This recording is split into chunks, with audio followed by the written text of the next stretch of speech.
Well, I think now they must have been gone. I think the last communication was February the 23rd. I think that's about right. So that's over a week now. So at that altitude in winter, with those temperatures and those strong winds, I think every hour that passes, their position is getting more and more precarious. So while I'm still praying and hoping they're absolutely okay and they're holed up in a snow cave and they've got plenty gas, I am beginning to think sort of negative thoughts about it all. Well, they should have their, if it's winter climbing, they'll have butane propane gas cylinders. So, they burn pretty well at low altitude. So at high altitude and in cold temperatures. So if they can keep making brews and everything, drinks, they should actually be okay. But what's confusing me now is there's been the helicopter's been up there a couple of times. And while the snow cave is, a snow cave really insulates the sound out, keeps the sound out. So, but you'd think if they were alive and looking for a rescue and they could move, then they'd be outside waving or trying to attract attention. So that's giving me some concern, I must admit.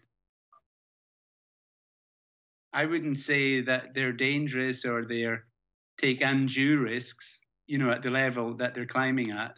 They're fairly calculating.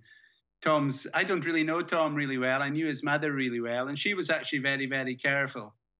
She wasn't a pushy person. Like, she would push when conditions were good, but if conditions weren't good, then, she would turn back.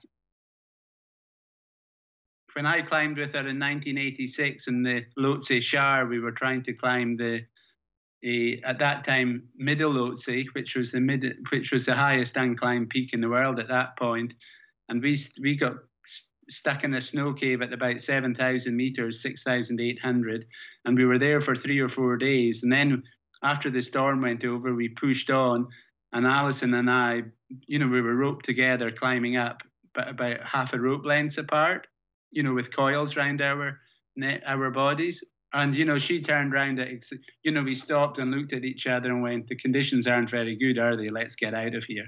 So she was really sensible from that point of view. And I have no reason to suspect that Tom would be otherwise.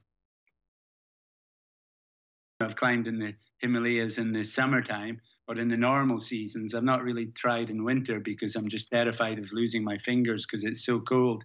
So I'm sure they understood what they were taking on. Daniele Nardi, he's been on, I think he's tried Nanga Parbat 3 or 4 times at least, and he's always, he's not succeeded.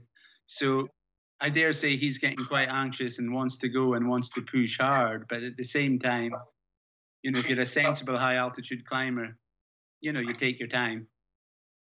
You know when to turn back.